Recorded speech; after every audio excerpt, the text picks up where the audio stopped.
ಅವ್ರ ಮೇಲೆ ಬರ್ತಾ ಇರತಕ್ಕಂಥ ಭ್ರಷ್ಟಾಚಾರದ ಆರೋಪಗಳನ್ನು ಜನರ ಮನಸ್ಸಿಂದ ಸ್ವಲ್ಪ ದೂರ ಮಾಡಬೇಕನ್ನೋ ಉದ್ದೇಶದಿಂದ 4 ದಿವಸ ಹಾಸನದಲ್ಲಿ ಓಡಾಡಿ ಸಕಲೇಶ್ವರ ಕಾನ್ಸ್ಟಿಟ್ಯೂನ್ಸಿಯಲ್ಲಿ ಎತ್ತಿನಹೊಳೆ ಪ್ರಾಜೆಕ್ಟ್ಗೆ ಏನು ಉದ್ಘಾಟನೆ ಕಾರ್ಯಕ್ರಮ ಮೊದಲನೇ ಹಂತದ್ದು ಅಂತೇಳಿ ಮಾಡಿದ್ದಾರೆ. ಭ್ರಷ್ಟಾಚಾರದಲ್ಲಿ ಮುಳುಗಿರ್ತಕ್ಕಂಥ ಈ ಕಾಂಗ್ರೆಸ್ ಅವರು ಏನೇ ಮಾಡಿದ್ರೇನು ಅವರು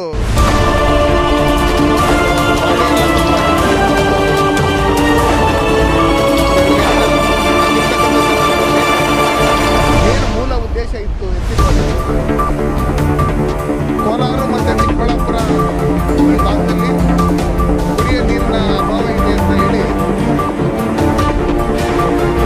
ಆಗಿನ ಅನೇಕ ಜನ ರಾಜಕಾರಣಿಗಳು ಸದಾನಂದ ಗೌಡರನ್ನ ವಿಚಾರ ಮಾಡಿ ಸ್ಥಳೀಯವಾಗಿ ಆ ಭಾಗದಲ್ಲಿ ಏನೇ ಅದನ್ನೆಲ್ಲ ಧಿಕ್ಕರಿಸಿ ಕೋಲಾರ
ಇವತ್ತು 2 ವರ್ಷದಲ್ಲಿ ಅವ್ರು ಏನು ತೀರ್ಮಾನ ಇದನ್ನ ಫುಲ್ಫಿಲ್ ಮಾಡಿ ನಾನೇ ಮತ್ತೆ ಉದ್ಘಾಟನೆ ಮಾಡ್ತೀನಿ ಅಂತ ಹೇಳಿ ಸಿದ್ದರಾಮಯ್ಯನವರು ಹೇಳಿದ್ದಾರೆ.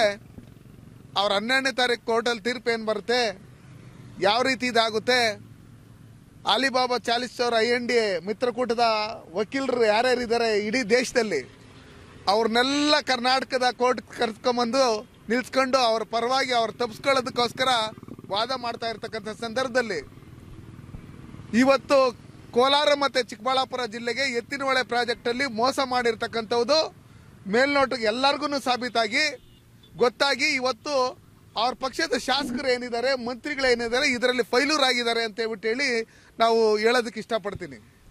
ನಿಮ್ಗೇನಾದ್ರೂ ಈ ಕೋಲಾರ ಮತ್ತು ಚಿಕ್ಕಬಳ್ಳಾಪುರ ಜಿಲ್ಲೆ ಜನದ ಋಣ ತೀರಿಸ್ಬೇಕನ್ನೋ ಏನಾದರೂ ಸ್ವಲ್ಪ ಏನಾದ್ರು ಕಿಂಚಿತ್ತ ಏನಾದರೂ ಇದಿದ್ರೆ ನೀವೇನು ಹೋಗಿ ಹಿಂದೆ ಸೀಟ್ಗಳಲ್ಲಿ ಕುತ್ಕೊಂಡು ನಮ್ಮ ಮುಖ ಕಾಣಿಸಿದ್ರೆ ಸಾಕು ಟಿವಿಗಳಲ್ಲಿ ಅಂತೇಳಿ ಕುತ್ಕೊಂಡಿದ್ರೆ ಅದ್ರ ಬದಲು ನಮ್ಮ ಕೋಲಾರ್ಗೆ 1 TMC ನೀರು ಹೋಗಿದ್ರೆ ಸಾಕು ಅಂತೇಳಿ ನೀವೇನಾದ್ರೂ ಅಲ್ಲಿ ಪ್ರತಿಭಟನೆ ಮಾಡಿದರೆ, ಅಲ್ಲಿ ನೀವು ಅವ್ರನ್ನ ಒತ್ತಾಯ ಮಾಡಿದರೆ ನಿಮ್ಮನ್ನ ಸರಿಯಾದ ನಿಜವಾದಂಥ ಶಾಸಕರುಗಳು ಮಂತ್ರಿಗಳು ಅಂತೇಳಿ ಜನ ಒಪ್ಕೊಂತ ಇದ್ರು.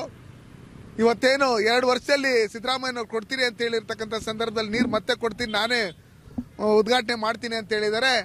ಅವ್ರ ದಿನಗಳು ಟೈಮ್ ಓಡ್ತಾ ಇದೆ. ಎಷ್ಟು ದಿವಸ ಅವ್ರು ಮುಖ್ಯಮಂತ್ರಿ ಇರ್ತಾರೆ ಅನ್ನೋದು ಅವ್ರಿಗೆ ಗೊತ್ತಿಲ್ಲ. ಇವತ್ತೆಲ್ಲ ಮಾಧ್ಯಮಗಳಲ್ಲಿ ಸುಮಾರು 12 ಜನ ಬಟ್ಟೆಗಳು ಹೊಲಿಸ್ಕೊಂಡು ನಾನು ಮುಖ್ಯಮಂತ್ರಿ ಆಗಬೇಕು, ನಾನು ಮುಖ್ಯಮಂತ್ರಿ ಆಗಬೇಕು, ನಾನು ಮುಖ್ಯಮಂತ್ರಿ ಆಗಬೇಕು ಅಂತೇಳಿ ಅವ್ರದೇ ಪಾರ್ಟಿಯಲ್ಲಿ ಪೈಪೋಟಿ ಇರೋದ್ರಿಂದ ಇವರು ಆದಷ್ಟು ಬೇಗ ಸಿಕ್ಕಾಕೊಂಡ್ರೆ ಸಾಕು ಅಂತೇಳಿ ಕಾಯ್ತಾ ಇರ್ತಕ್ಕಂಥ ಸಂದರ್ಭದಲ್ಲಿ ಸಿದ್ದರಾಮಯ್ಯನವ್ರನ್ನ ಈ ಬಾರಿ ಅವ್ರ ಮನೆಗೆ ಹೋದರೆ ಮತ್ತೆ ಮುಖ್ಯಮಂತ್ರಿ ಆಗೋಂಥದ್ದು ಅದೆಲ್ಲ ಕನಸು. ಅದಕ್ಕೋಸ್ಕರ ಇವತ್ತು ಎತ್ತಿನಹೊಳೆ ಪ್ರಾಜೆಕ್ಟಲ್ಲಿ ಬೇಕಾದಷ್ಟು ಅನ್ಯಾಯ ನಮ್ಮ ಕೋಲಾರ ಮತ್ತು ಚಿಕ್ಕಬಳ್ಳಾಪುರ ಜಿಲ್ಲೆಗೆ ಆಗಿರೋದ್ರಿಂದ ಸಾರ್ವಜನಿಕರು, ಜನಪ್ರತಿನಿಧಿಗಳು ಒಗ್ಗಟ್ಟಾಗಿ ಇದ್ರ ವಿರುದ್ಧ ಹೋರಾಟ ಮಾಡಬೇಕು. ನಮ್ಮ ಕೋಲಾರ ಮತ್ತು ಚಿಕ್ಕಬಳ್ಳಾಪುರ ಜಿಲ್ಲೆಗೆ ನೀರು ಬರೋವರೆಗೂ ನಿರಂತರವಾಗಿ ಹೋರಾಟ ಮಾಡಬೇಕು. ಈ ಏನು ಶಾಶ್ವತ ನೀರಾವರಿ ಯೋಜನೆ ಒಕ್ಕೂಟ ಇದೆ, ಅವರು ಎಲ್ಲ ರೈತ ಸಂಘದವರು ಎಲ್ಲರೂ ಒಟ್ಟಾಗಿ ಒಗ್ಗಟ್ಟಾಗಿ ಯಾವುದೇ ಪಕ್ಷದವರಿದ್ರೂ ಕೋಲಾರ ಮತ್ತು ಚಿಕ್ಕಬಳ್ಳಾಪುರ ಜನರಿಗೆ ಒಳ್ಳೇದಾಗಬೇಕು. ಮತ್ತು ಏನು ಕುಡಿಯೋಕೆ ಮಾತ್ರ ನೀರು ಕೊಡ್ತೀರಿ ಅಂತ ಹೇಳಿ ಇವತ್ತು ಅಲ್ಲಿ ಬೇರೆ ಬೇರೆ ಜಿಲ್ಲೆಗಳಲ್ಲಿ ಕೆರೆಗಳು ತುಂಬಿಸೋಂಥ ಕೆಲಸಗಳನ್ನು ಮಾಡ್ತಾ ಇದ್ದಾರೆ. ಇದನ್ನೆಲ್ಲ ನೋಡ್ತಾ ಇದ್ದಾಗ ಇದು ಕೋಲಾರ ಮತ್ತು ಚಿಕ್ಕಬಳ್ಳಾಪುರ ಜಿಲ್ಲೆಗೆ ನೀರೇ ಬರಲ್ಲ ಅನ್ನೋ ಒಂದು ಡೌಟು ಜನರಲ್ಲಿ ಮೂಡಿರೋದ್ರಿಂದ ದಯವಿಟ್ಟು ಕೆರೆಗಳನ್ನು ಆಮೇಲೆ ತುಂಬಿಸಿ ಮೊದಲು ನಮಗೆ ಕುಡಿಯೋದಕ್ಕೆ ನೀರು ಕೊಡಿ ಅಂತೇಳಿ ನಾನು ಈ ಮೂಲಕ ಒತ್ತಾಯ ಮಾಡ್ತೀನಿ.